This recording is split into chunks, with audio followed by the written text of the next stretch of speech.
Udah di share screen-nya belum? Udah? Belum.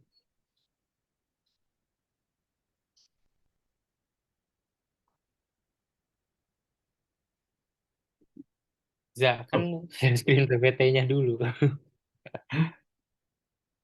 Ya mas gue kelompok 5 PPT-nya dulu, dulu. kasih tahu gitu. Oh, ya udah.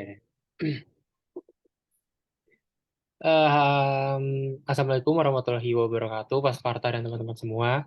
Perkenalkan kami dari kelompok 5 yang beranggotakan 3 orang, yaitu ada Muhammad Syahreza dari NIM 2021 121 1002, ada Matur Michael Daud dengan NIM 2021 121 1007, dan ada saya, Antoni Saldo, dengan NIM 2021 121 1012. Pada hari ini kami ingin mempresentasikan mengenai chapter 20, yaitu akuntansi untuk pensiun dan tunjangan pasca pensiun. Nah, sebelum kita memasuki eh, materi kita pada hari ini, alangkah baiknya saya membacakan tujuan pembelajaran kita. Yang pertama, membedakan antara akuntansi untuk program pensiun pemberi kerja dan akuntansi untuk dana pensiun. Yang kedua, mengidentifikasi jenis program pensiun dan karakteristiknya. Yang ketiga, menjelaskan langkah-langkah alternatif untuk menilai kewajiban pensiun. Yang keempat, timer 2232, 2230 tadi kita mulai. Yang ketiga, menjelaskan langkah-langkah alternatif untuk menilai kewajiban pensiun. Yang keempat, membuat daftar komponen biaya pensiun. Yang kelima, gunakan lembar kerja untuk entry program pensiun pemberi kerja.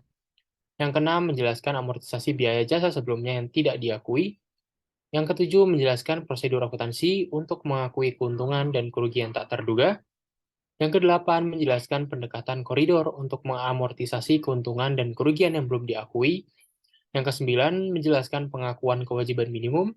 Dan yang terakhir, menjelaskan persyaratan untuk melaporkan program pensiun dalam laporan keuangan. Next.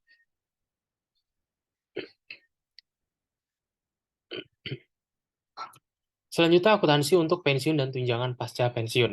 Nah, di sini terdapat 5 poin penting. Yang pertama, sifat program pensiun. Yang kedua, akuntansi untuk pensiun. Yang ketiga, menggunakan lembar kerja pensiun. Yang keempat, kewajiban minimal. Dan yang terakhir, pelaporan rencana pensiun dalam laporan keuangan. Yang poin pertama itu sifat program pensiun, terdapat 3 poin penting. Yang pertama, program iuran pasti. Yang kedua, rencana manfaat pasti. Yang ketiga, peran aktuaris.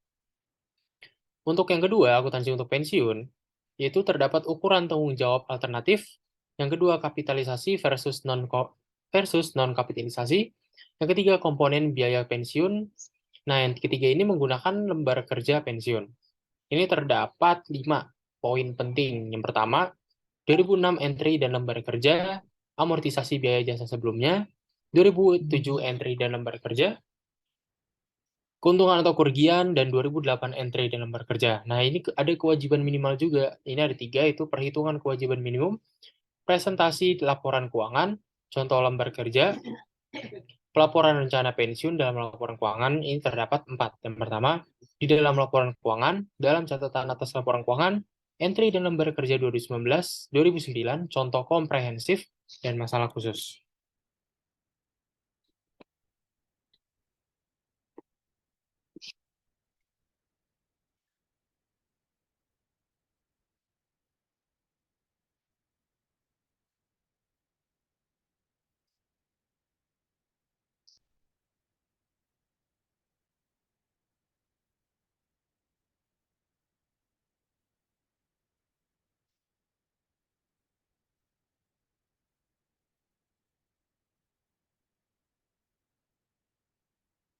Nah, untuk selanjutnya adalah sifat program pensiun. Ini sebelum masuk ke sifat program pensiun, alangkah baiknya saya menjelaskan tentang apa itu rencana pensiun. Jadi rencana pensiun adalah pengaturan di mana pemberi kerja memberikan imbalan atau pembayaran kepada pekerja setelah mereka pensiun atas jasa yang mereka berikan selama mereka bekerja.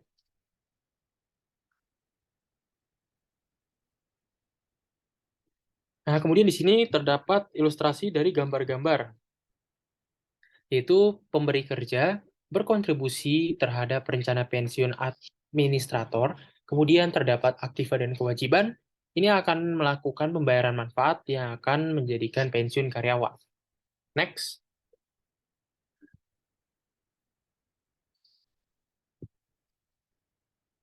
Selanjutnya adalah sifat program pensiun. Nah, ini apa saja sifat program pensiun? Ini ada 3. Yang pertama, kontribusi. Yang kedua, tidak berkontribusi. Yang ketiga, program pensiun yang memenuhi syarat. Yang pertama, kontribusi. Kontribusi itu adalah karyawan secara sukarela melakukan pembayaran untuk meningkatkan tunjangan mereka. Yang kedua, tidak berkontribusi. Itu pemberi kerja menanggung seluruh biaya. Yang ketiga, program pensiun yang memenuhi syarat itu menawarkan dana pensiun,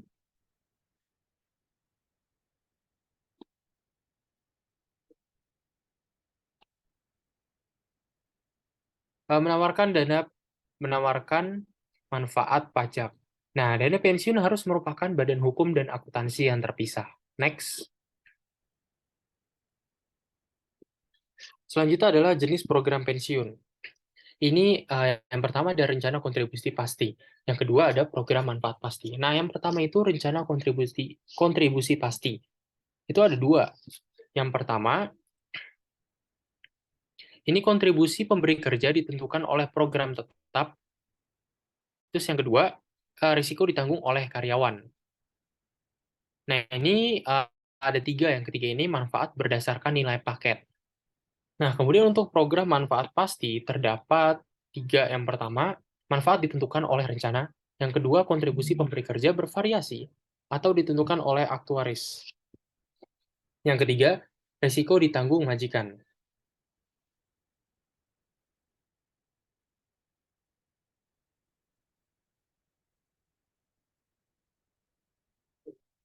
Nah, aktuaris memperkirakan kontribusi pemberi kerja dengan mempertimbangkan tingkat kematian, perputaran karyawan, tingkat bunga, dan penghasilan, frekuensi pensiun dini, gaji di masa depan, dan lain-lain.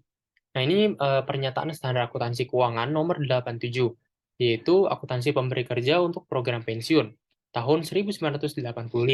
Next.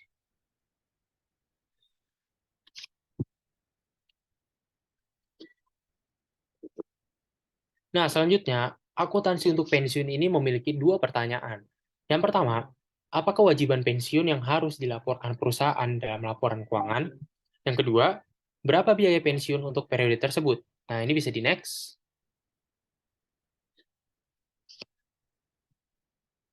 Selanjutnya itu langkah-langkah alternatif kewajiban. Majikan kewajiban pensiun adalah kewajiban kompensasi yang ditangguhkan kepada karyawannya untuk layanan mereka berdasarkan ketentuan program pensiun. Nah, di sini ada ilustrasi-ilustrasi dari 20 strip 3. Ini dari present value of expected cash flow computed by actuaries menuju ke 3 hal. Yang pertama, vested benefit obligation. Yang kedua, accumulated benefit obligation. Yang ketiga, projected benefit obligation. Ini adalah pilihan FASB. Next. Nah, selanjutnya adalah kapitalisasi versus non-kapitalisasi. Nah, pernyataan FASB nomor 87 mewakili kompromi yang menggabungkan beberapa fitur kapitalisasi dengan fitur non-kapitalisasi. Perusahaan tidak mengkapitalisasi beberapa elemen program pensiun dalam akun dan laporan keuangan. Next.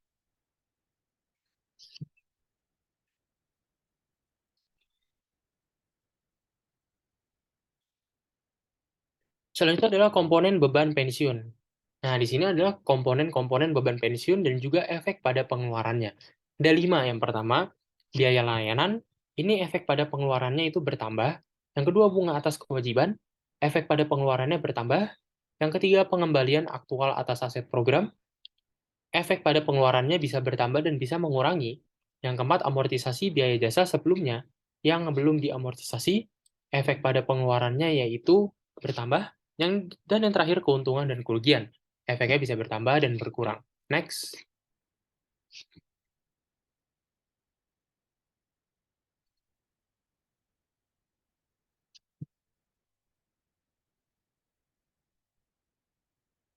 Selanjutnya adalah komponen beban pensiun. Nah, di sini komponen beban pensiun yang pertama tadi yang sudah saya sebutkan yaitu biaya layanan yang akan mengeluarkan efek pada pengeluaran yaitu bertambah. Nilai sekarang aktuaria manfaat yang diatribusikan oleh formula manfaat pensiun untuk jasa karyawan selama periode tersebut. Next.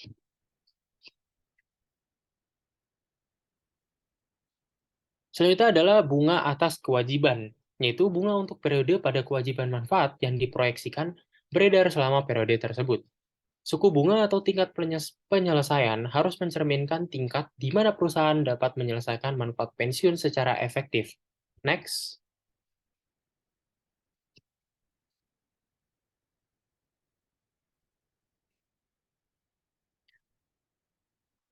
Selanjutnya adalah pengembalian aktual atas aset program.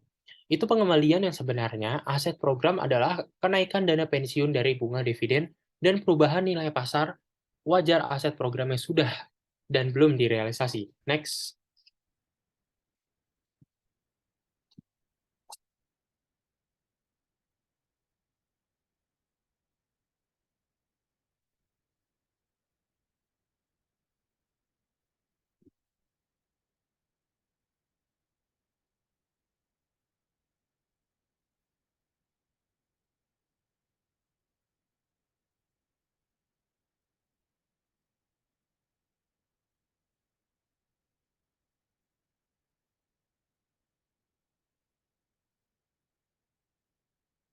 Nah, ini keempat, amortisasi amortisasi biaya jasa sebelumnya yang belum diamortisasi. Amandemen rencana seringkali meningkatkan manfaat untuk layanan yang diberikan di tahun-tahun sebelumnya. Biaya atau biaya layanan sebelumnya dari pemberian imbalan retroaktif ini dialokasikan ke beban pensiun yang selama masa sisa kerja karyawan yang bersangkutan. Next.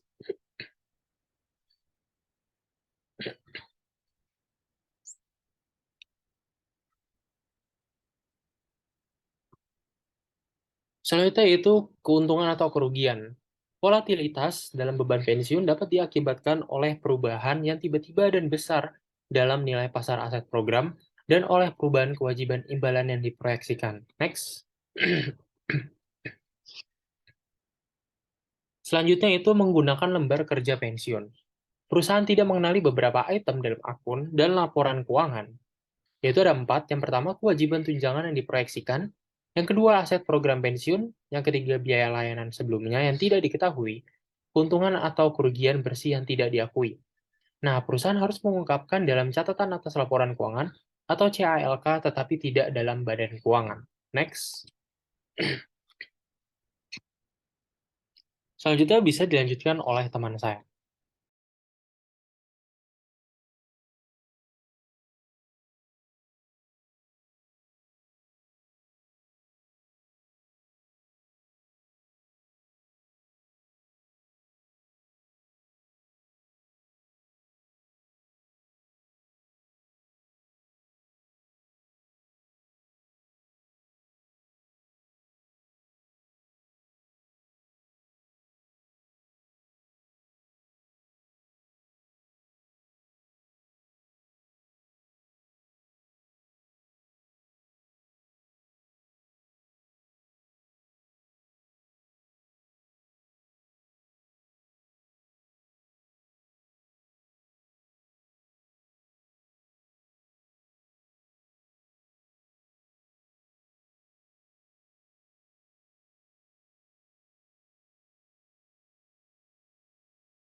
Ya, selanjutnya ada eh,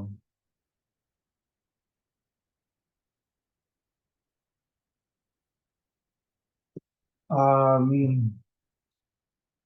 ada worksheet kalau bisa lihat di sini, ada jurnal entries dan memo record. Jadi ini salah satu contohnya. Jadi entry jurnal umum itu kolom menentukan entry jurnal untuk dicatat dalam buku besar umum formal. Catatan memo atau kolom mempertahankan saldo pada item pensiun yang tidak diakui atau tidak dikapitalisasi.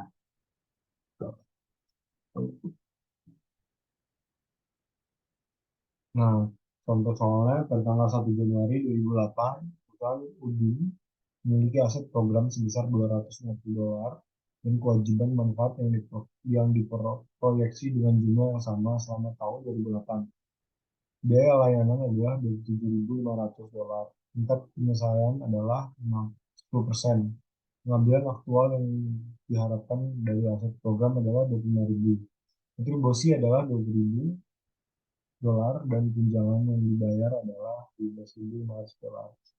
Instruksi, siapkan lembar kerja pensiun untuk izin untuk tahun 2008. Menggunakan lembar kerja pensiun D23, siapkan lembar kerja pensiun untuk Udin selama 2 tahun.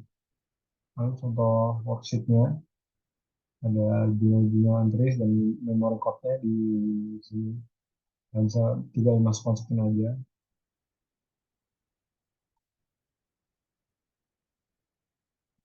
Di Januari 1, prepare accrued cost-nya 0. Di memory code-nya project benefit obligation-nya minus 250.000. Dan penasihatnya itu 250.000. Terus service cost itu 7.500. Interest cost itu 25.500. 20.000. Faktor returnnya minus 25.000. Itu bisa minus 20.000. Nah, intinya 27.500. Cashnya minus 20.000. Dan seterusnya.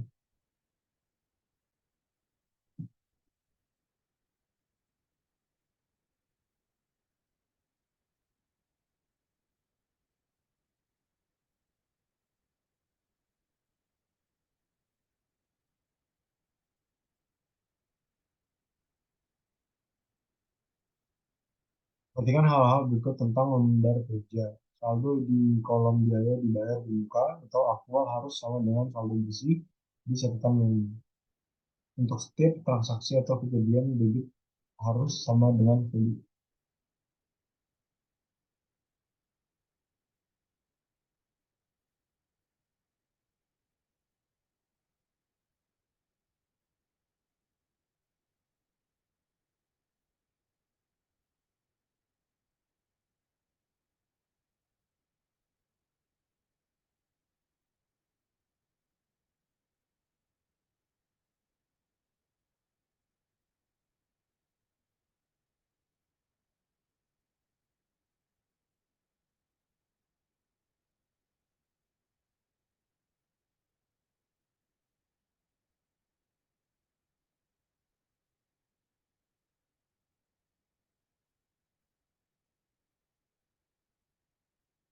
Perhatikan hal-hal berikut tentang lembar kerja. Saldo di kolom biaya dibayar di muka atau aktual harus sama dengan saldo bersih di catatan menu.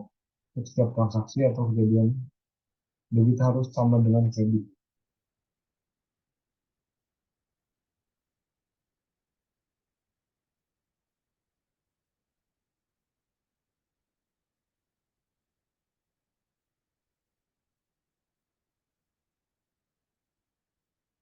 Menggunakan lembar kerja pensiun, amortisasi biaya jasa sebelumnya yang tidak diakui. Perusahaan seharusnya tidak mengakui manfaat atau retroaktif sebagai beban pensiun seluruhnya pada tahun amandemen. Pemberi kerja harus mengakui biaya pensiun selama sisa masa kerja karyawan yang diharapkan mendapat manfaat dari perubahan program tersebut. Tuan lebih memilih metode tahun layanan. Juga ada PSAK. Nomor 87 memungkinkan menggunakan metode garis lurus.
Data pensiun Doreen Corp berikut ini berlaku untuk tahun 2008. Contoh soal kewajiban penjualan yang diproyeksikan satu tanggal 1 bulan 1 tahun 8 sebuah minimum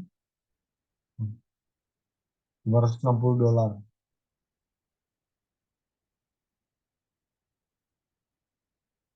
Biaya pensiun dibayar di muka atau awal kredit 13.800 bertanggal 1 Januari 2008. Doreen Corp melalui manajemen rencana memberikan imbalan jasa sebelumnya yang memiliki nilai ini sebesar 100.000. Tingkat penyelesaian 9%, biaya layanan 58.000. Kontribusi pendanaan atau pendanaan 55.000. Pembelian aktual atau diharapkan hasil program 52.180. Manfaat yang dibayarkan kepada pensiun itu sebesar 40.000. Instruksi untuk tahun 2008 siapkan lembar kerja pensiun untuk Doreen Corp. Sisa masa pakai rata untuk biaya servis sebelumnya 5.880. Hah? 58.823 tahun. Ah, ini berapa? Lihat, lu lihat dari PPT aja, biasanya dari PPT tuh bisa dia geser-geser angkanya. Oh, gila ya. 5.000 tahun ya. Udahlah ya gitu ya. Yang menunjukkan ayat jurnal untuk biaya pensiun. Ini contoh-contohnya, amortisasi biaya jasa sebelumnya.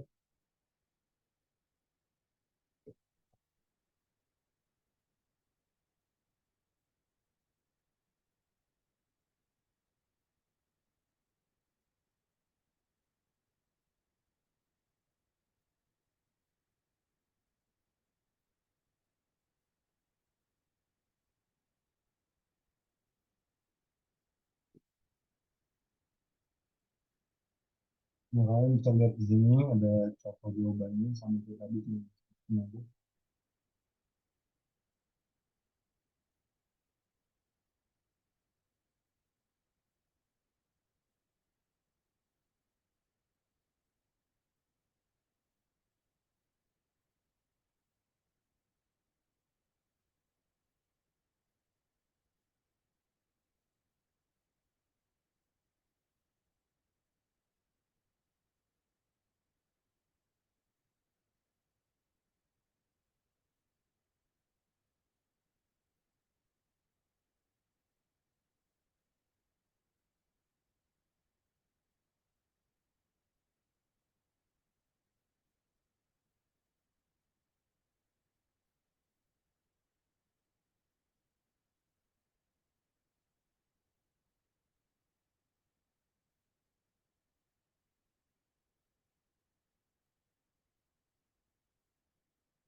di sini ada entry jurnal pensiun untuk tahun 2008, 31 Desember.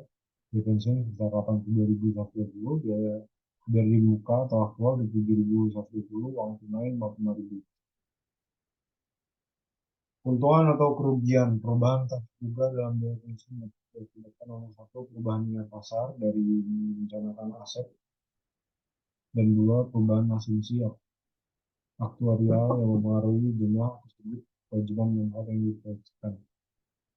Pertanyaan apa potensi dampak negatif terhadap liability dari perubahan tak terduga ini? Profesor menuliskan untuk mengurangi volatilitas dengan teknik menghaluskan.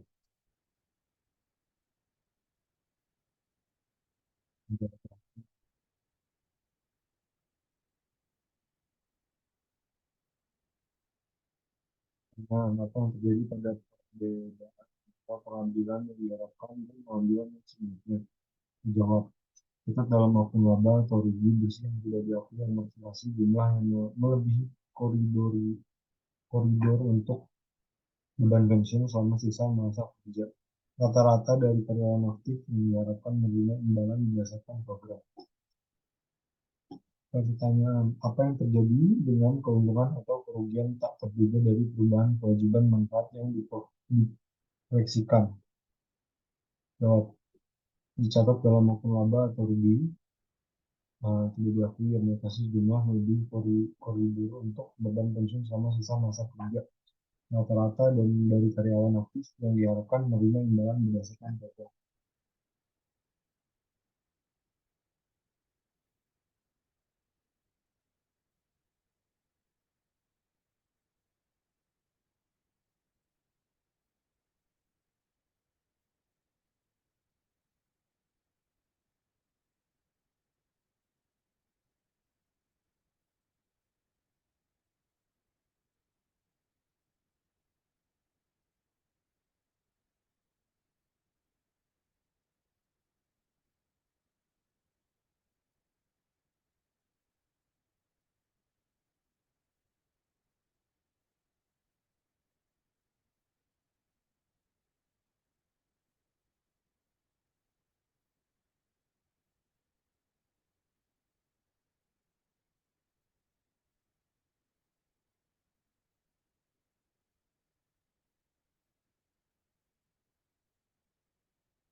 Apa yang terjadi dengan keuntungan atau kerugian tak terduga.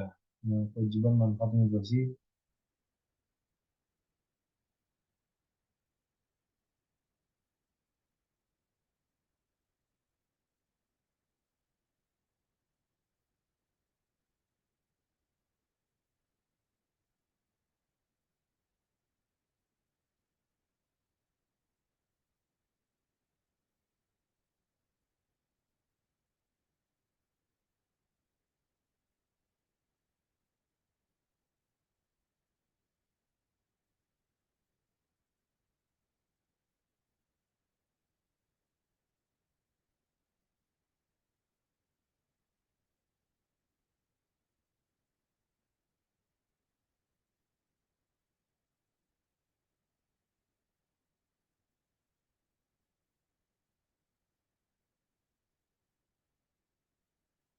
juga bertanggung jawab. Catat akan aku laba atau rugi bersih tidak diakui yang kasih jumlah lebih beban pensiun sama sisa masa kerja rata-rata dari karyawan aktif yang diharapkan menerima imbalan berdasarkan program.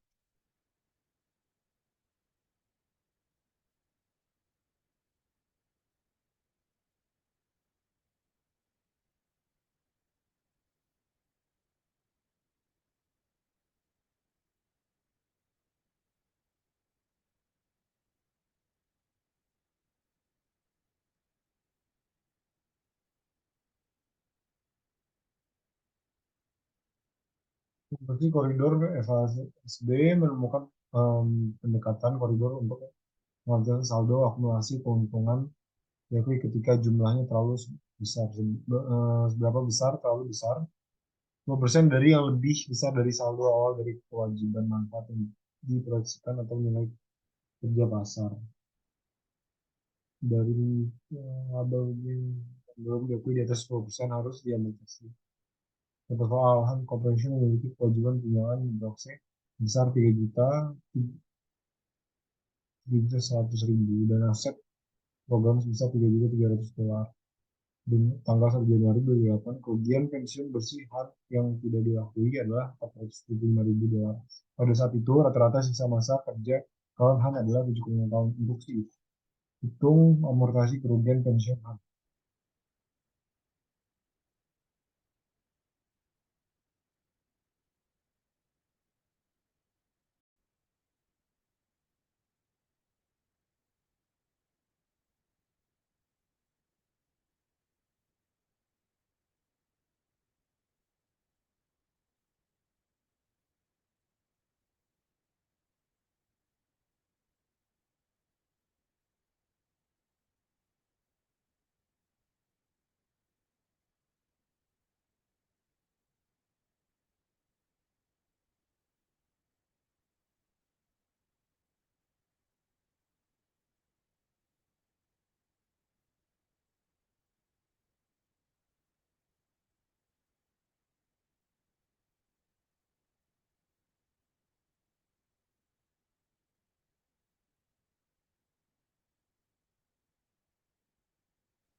Selanjutnya bisa dijelaskan oleh teman saya.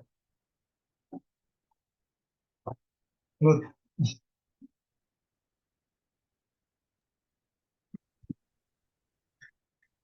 Berikutnya ada jawaban untuk soal brief exercise 27.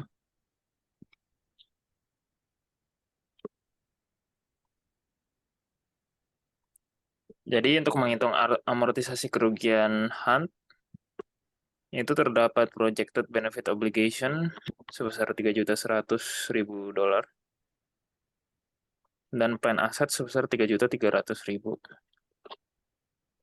Kemudian pada bagian amortisasi, plan aset sebesar 3.300.000 dengan koridor percentage 10%. Sehingga koridor amount-nya itu menjadi 330.000. Kemudian ada unrecognized loss sebesar 475.000 dolar. Kita kurangi dengan koridor amount mendapat hasil 145.000 untuk excess loss subject to amortization, kemudian dibagi dengan average remaining service, yaitu 7,5, sehingga mendapatkan hasil 19.333. Itu adalah amortized to pension expense.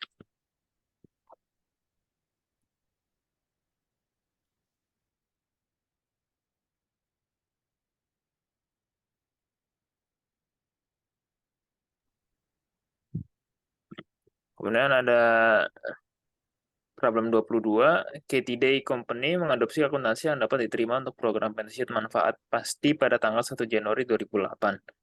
Dengan saldo awal sebagai berikut, aset program 200.000, kewajiban tunjangan yang diproyeksikan 200.000. Data lainnya terdapat seperti berikut. Annual service cost untuk tahun 2008, 2009, dan 2010, settlement, actual return, annual funding, benefits paid, dan lain-lain.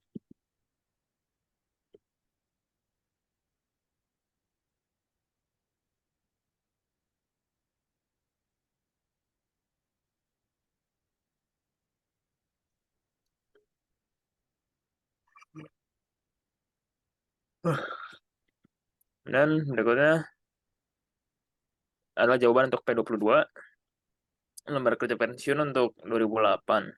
Pertama ada General Journal Entries, terdiri dari items, pension expense, cash, dan prepaid atau accrued cost. Untuk balance awal Januari 2008, di akun prepaid cost terdapat 0, kemudian service cost sebesar 16.000 di pension expense, interest sebesar 220.000 di pension expense juga. Kemudian ada return on asset 17.000 dan unexpected loss sebesar 3.000. Kemudian contribution mengurangi cash sebesar 16.000, sehingga mendapatkan journal entry 16.000 pada pension expense dan 16.000 pada cash.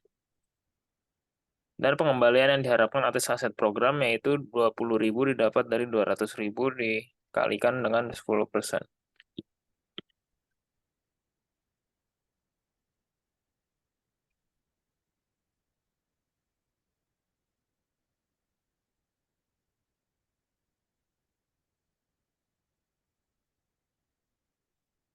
Kemudian untuk entry jurnal pensiun tahun 2008 yaitu biaya pensiun pada uang tunai sebesar 16.000.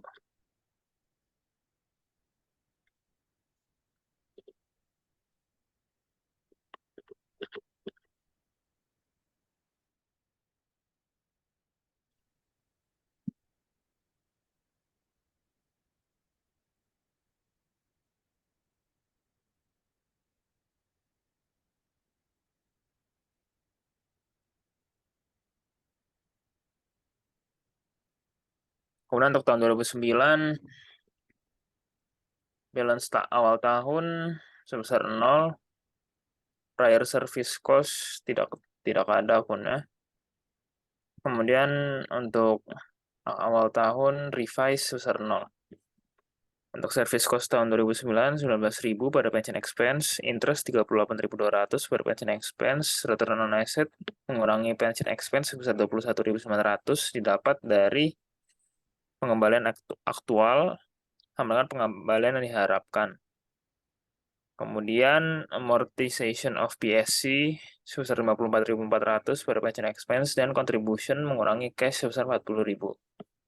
Sehingga mendapat journal entry 89.700 pada pension expense dan 40.000 pada cash. Sehingga mendapat prepaid or accrued cost sebesar 49.700.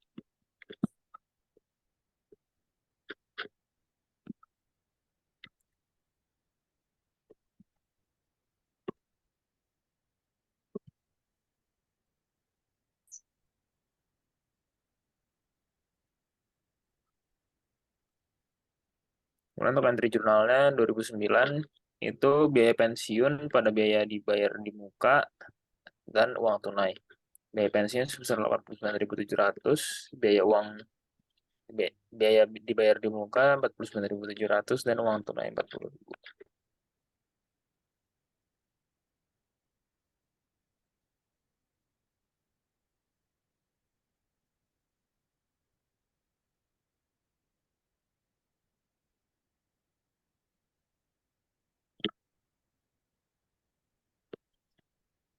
Kemudian untuk tahun terakhir yaitu tahun 2010, balance awal tahun 49.700, service cost 26.000, interest 42.280.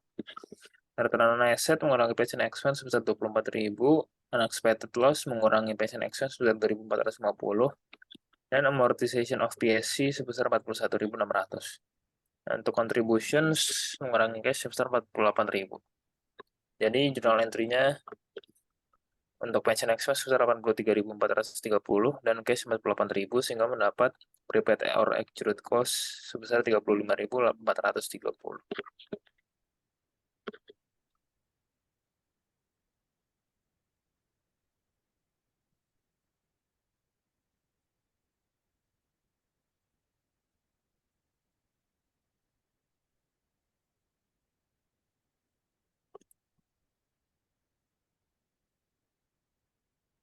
Untuk entry jurnalnya yaitu biaya pensiun sebesar 83.430, pada biaya dibayar di muka sebesar 35.430 dan uang tunai sebesar 48.000.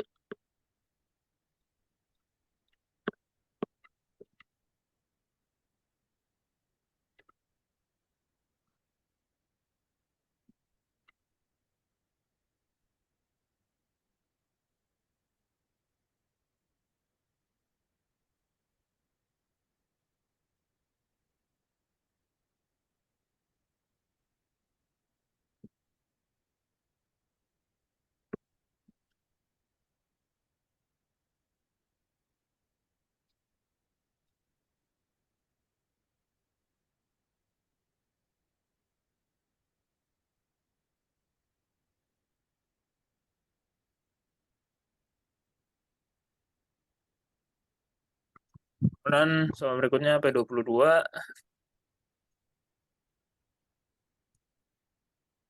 itu apakah akan ada amortisasi atas keuntungan atau kerugian tahun 2011. Datanya sebagai berikut. Beginning projected benefit obligation sebesar 520.000, beginning plan assets sebesar 315.000. Koridor persentasenya sebesar 10%, sehingga mendapat koridor amount sebesar 52.000. Kemudian kita kurangi 52.000 dengan 55.370, itu didapat dari unrecognized loss, sehingga mendapat hasil 3.370, yaitu loss subject atau amortization. Kemudian itu kita bagi dengan amortization period, yaitu 15, sehingga mendapat hasil 225 yang dicatat sebagai amortization to pension expense.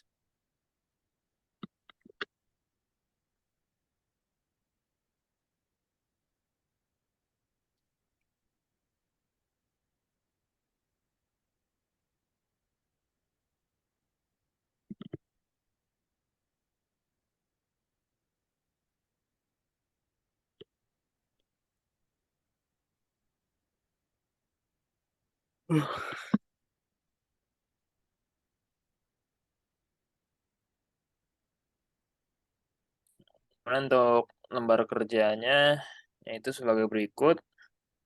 Awal 2011 dicatat prepaid accrued cost pada General Journal sebesar 85.130. Untuk memo recordnya tercatat projected benefit obligation sebesar 520.000, pada plan aset sebesar 315.500, pada prior service cost sebesar 64.000, dan pada unrecognized gain or loss sebesar 55.370. Kemudian untuk pension expense, amortization of loss sebesar 225 dan unrecognized gain or loss sebesar 225 juga.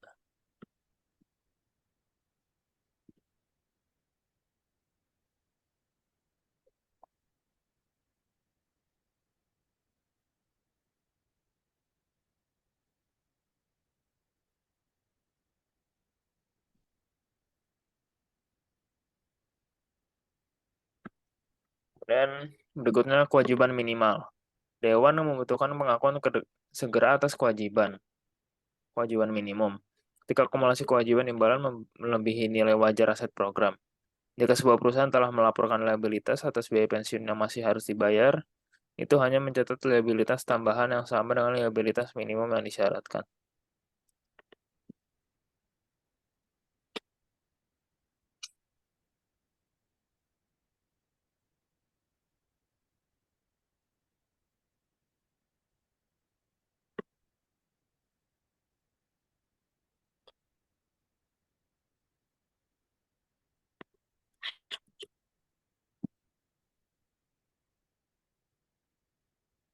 Berikut ada contoh soal, brief exercise 28. Judy O'Neill Corporation memberikan informasi berikut pada tanggal 31 Desember 2007.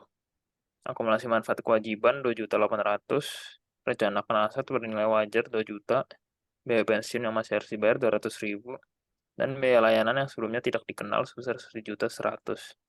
Kita disuruh hitung kewajiban tambahan yang harus dicatat oleh perusahaan tersebut.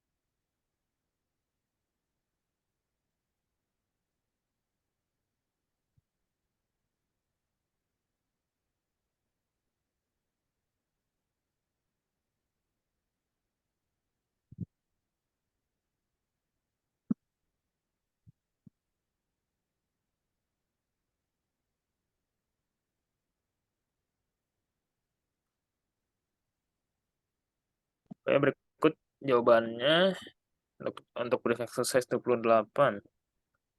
Hitung kewajibannya, itu pertama ada akumulasi manfaat kewajiban 2.800.000, nilai wajar aset program 2 juta, tanggung jawab minimal 800.000, biaya pensiun yang masih harus dibayar 200.000, dan tanggung jawab tambahan 600.000. Kemudian untuk jurnal pertama yaitu ada aset tidak berwujud pada kewajiban pensiun tambahan sebesar 600.000.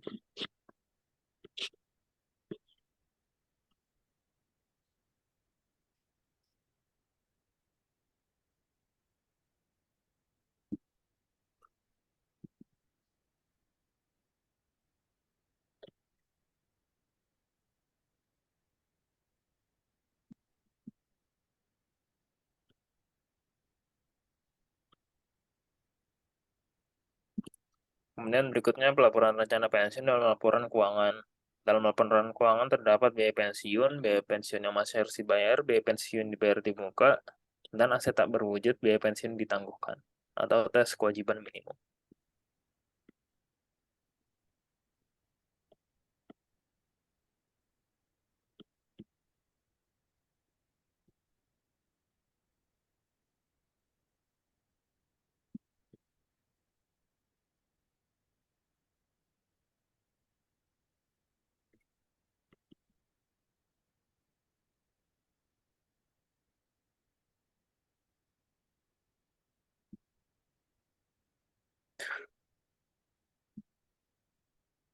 Berikutnya pelaporan rencana pensiun dalam laporan keuangan. Dalam catatan atas laporan keuangan, pertama komponen utama beban pensiun, kedua rekonsiliasi yang menunjukkan bagaimana kewajiban imbalan yang diproyeksikan dan nilai wajar aset program berubah, dan terakhir status yang didanai program.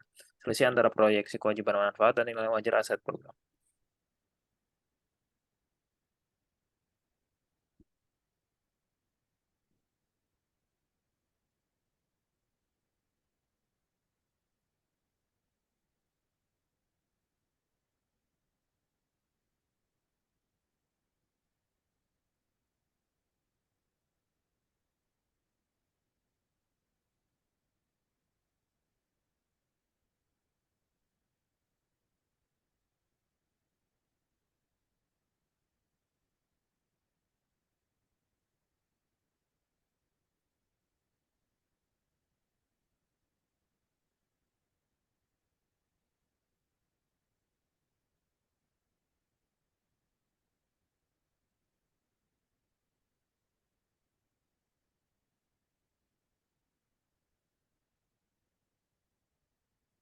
Oke, lanjutan dari slide sebelumnya. Nomor 4, pengungkapan tarif yang digunakan dalam mengukur jumlah imbalan. Kelima, tabel yang menunjukkan alokasi aset program pensiun berdasarkan kategori. Yang keenam, pembayaran manfaat yang diharapkan akan dibayarkan kepada peserta program saat ini untuk masing-masing 5 tahun fiskal berikutnya, dan secara agregat untuk 5 tahun fiskal sesudahnya. Next.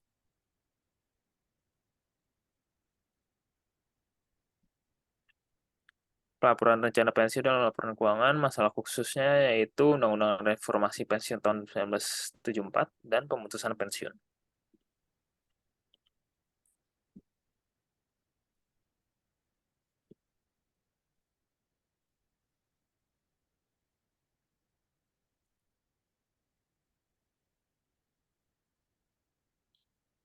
Udah selesai nih, Cok.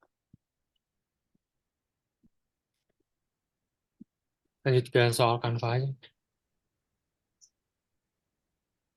Urutannya gua, Reza, habis itu lu ya, Ut ya. Gue pengen ke toilet dulu bisa gak? Sabi-sabi. Lu masih ketiga Oke, kok. oke. Oke, bentar ya. Reza, Gue lagi bikin rumah dong.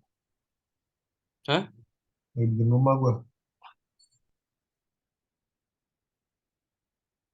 Walah,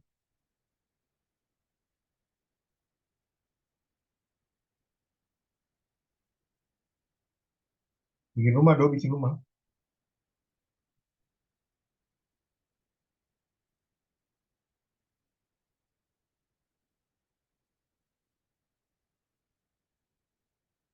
Apaan, Za? Bikin rumah anjing. Nggak kedengeran, anjing.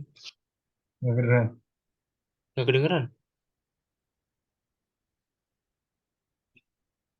Apaan? Bikin rumah, gue bikin rumah. Bikin rumah. Yo, Apaan bikin rumah apaan? Za. Oh, lanjut ke Canva-nya dulu aja, Za. Biar cepet, Za. lanjut 21 nih ntar. Iya. Gue ngedit dulu berarti. Nggak usah, nggak usah. Kita belum jawab yang Canva-nya, Cok.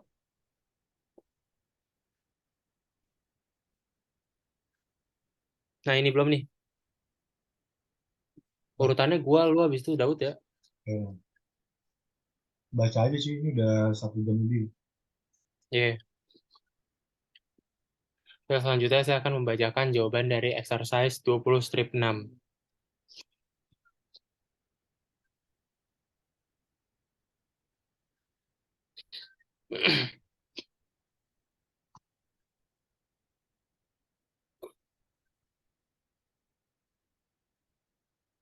Nah, ini jawabannya adalah computation of actual return on plan asset. Jadi ini actual return dari plan asset. Nah, pertama itu kita menghitung fair value dari plan aset tersebut, yaitu di akhir tahun 2017 dan di akhir bulan Desember, yaitu sebesar 2.725. Kemudian kita masukkan fair value di awal tahun, yaitu sebesar 2.400, yang akan mengurangi dari fair value di akhir tahun. Kemudian hasil pengurangan ini akan mengetahui increase atau decrease dari fair value-nya. Di sini karena hasilnya tidak minus, jadi hasilnya menjadi increase sebesar 325.000. Nah, ini dikurangi dengan contribution to plan during 2017, kemudian dikurangi lagi dengan benefits paid during 2017. Kemudian akan menghasilkan actual return on plan asset 2017 yang akan menghasilkan 395.000. Next.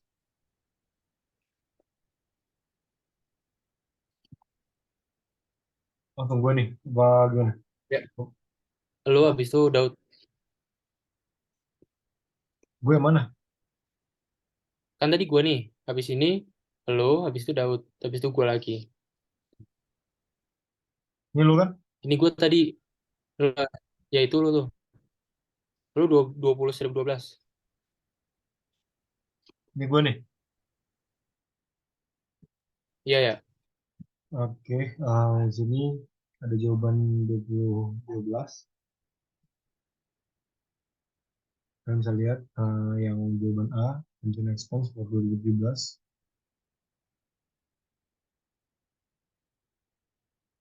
Composed of the following, ya ada service cost, terus ada interest on project benefit obligation, ada expected return on plan asset, sama amortization of prior service cost dan pension expense.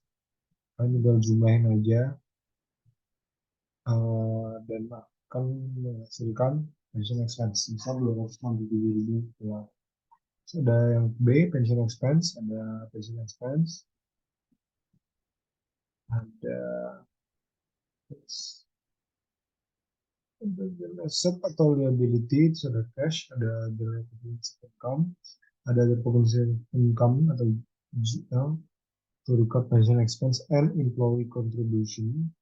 Terus yang C ada income statement, pension expense sebesar 267.000, ada comprehensive income statement, atau net income,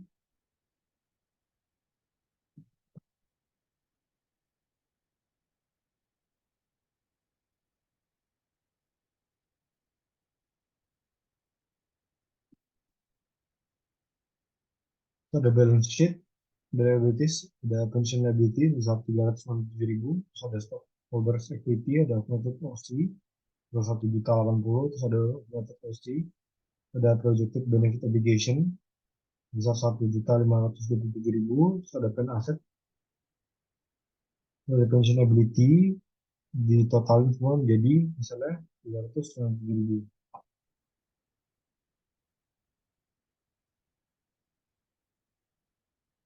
Kalian bisa lihat di sini ada general entries, ada journal entries, ada balance, ada service cost, interest cost, actual return, amortization of ESG, liability gain, contribution, journal entry for 2017, OC Desember 31, 2015, dan balance Desember 2020.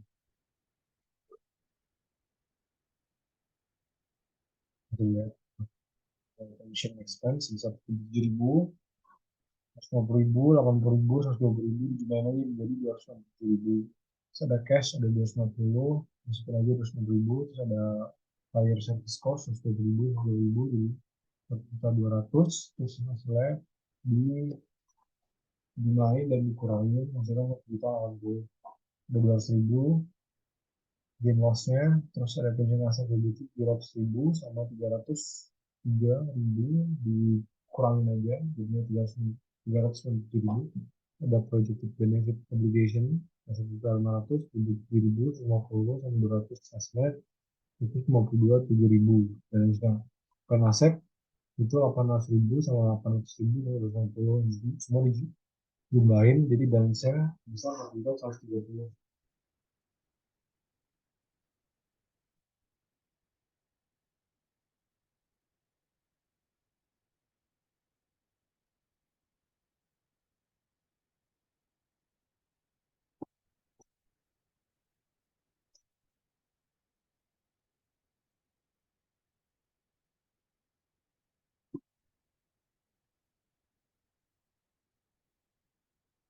Next bisa dijelasin sama teman-teman. 2019 siapa? Urutannya pokoknya gua, lu, Daud. Gue ya. Ke berikutnya ada exercise 2019. Di sini post retirement benefit expense is compromised of the following. Yang pertama ada service cost sebesar 45.000. Kedua, interest on the liability sebesar 26.400 dapat dari $330.000 dikalikan dengan 8%. Kemudian dikurangi dengan actual and expected return on plan assets sebesar 11.000. Sehingga mendapat hasil sebesar $60.400 itu dicatat pada post retirement expense.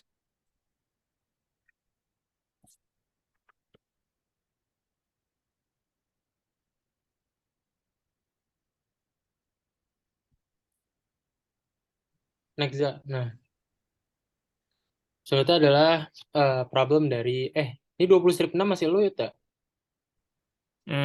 Tadi 2019 kayaknya gua. Coba 2019. enggak back. Oh iya dah. Lanjut. Gua. So itu adalah jawaban dari problem 20/6 itu A, B, dan C. Untuk yang A ini jawabannya kita buat 3 tahun dari 2017, 2018, dan 2019. Kita bisa melihat bahwa di sini di 2017 ini sebesar 166.667. Kemudian dapat dari mana? Dari 2 juta dibagi dengan 12 tahun. Begitu pula sampai tahun ketiga yaitu tahun 2019. Nah, untuk yang B, ini pensiun.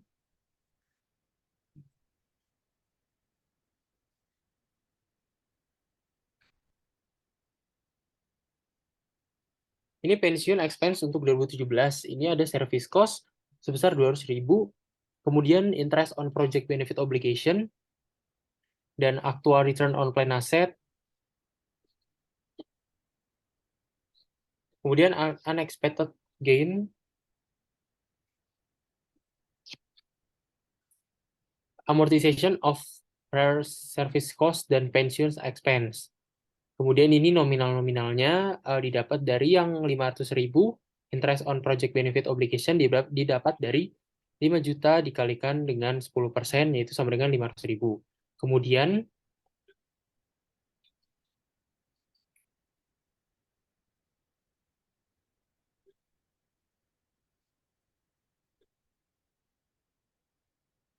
untuk yang nominal actual return on plan asset itu didapat dari 4.100.000 dikurangi dengan 3 juta, kemudian dikurangi lagi dengan 775. Nah, kemudian untuk yang C, ini fair value of plan asset ini 4.100.000 dikurangi dengan expected fair value of asset, kemudian fair value pada tahun awal. Nah, ini ditambah dengan expected return sebesar 300.000 didapat dari 3 juta dikali 10%, kemudian ditambah lagi dengan contribution to the plan dan mengurangi benefit. Nah, ini akan memunculkan asset gain.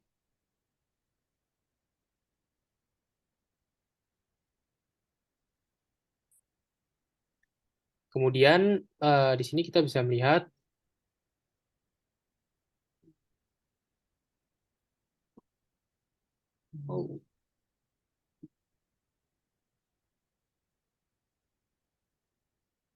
untuk yang problem 20-6 yang D, ini kita membuat amortisasinya 2017 dan 2018.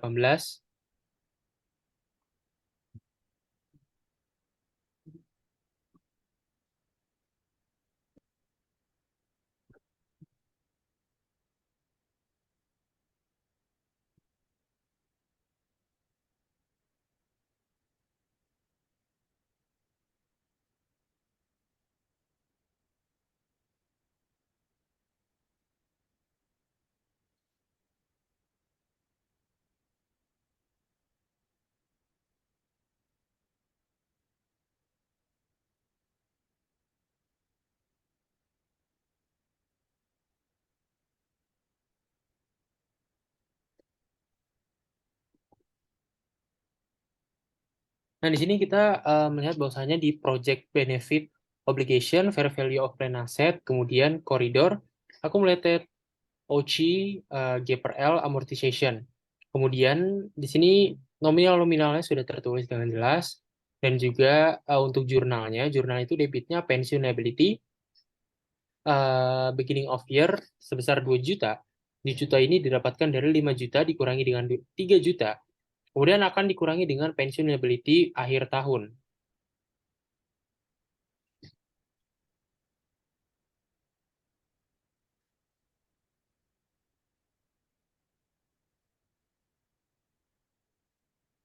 Nah, ini untuk jurnalnya itu pensiun expense debit, pensiun aset atau liability juga debit. Kreditnya other comprehensive income juga. Nominal-nominalnya ini ada 566.667, 1.250.875, 166.667, 775.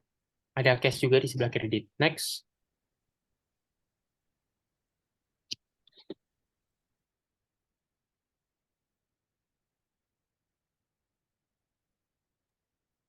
Nah, di sini ada general journal entries-nya. Di sini ada general jurnalnya itu balance di Januari 1-nya berapa, service cost-nya berapa, kemudian ada memory card-nya.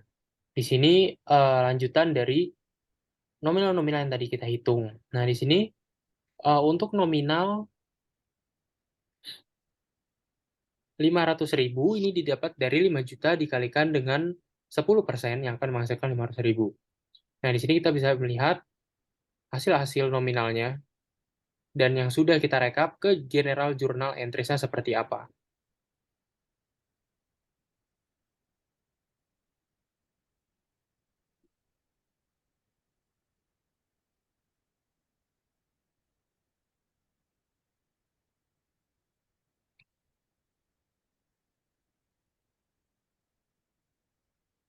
Next.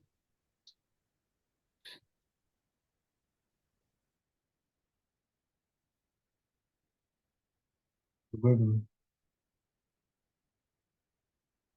Jadi di sini ada worksheet ya.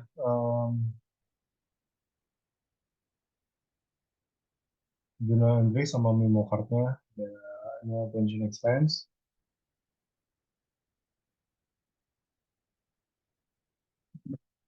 terus ada cash, ada OC prior service cost, terus ada OC gain loss, dan pension asset liability. Terus ada projected benefit obligation, terus ada plan asset.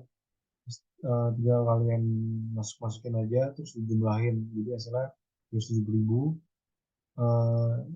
Ada 340 project benefit obligation-nya, terus ada value plan assetnya 270, terus ada 10% koridor, benefitnya 30.000, ada minimum amortization cost ada 500, ada problem 2012, ada pension expense, pension asset liability, ada comprehensive income, ada comprehensive income, terus cash. Bisa lihat jumlahnya, terus ada B, statement, income statement, pension expense, 59.700, ada comprehensive income statement, net income, ada comprehensive income, loss, asset gain loss, amortization of loss, prior service cost amortization, comprehensive income, balance sheet, liabilities mention, liability, ya, itu dia. Yang bisa lihat jumlahnya gini. Nah, terima kasih telah mendengarkan penjelasan kami. Maaf jika ada salah satu atau dua kata. Terima kasih. Assalamualaikum warahmatullahi wabarakatuh.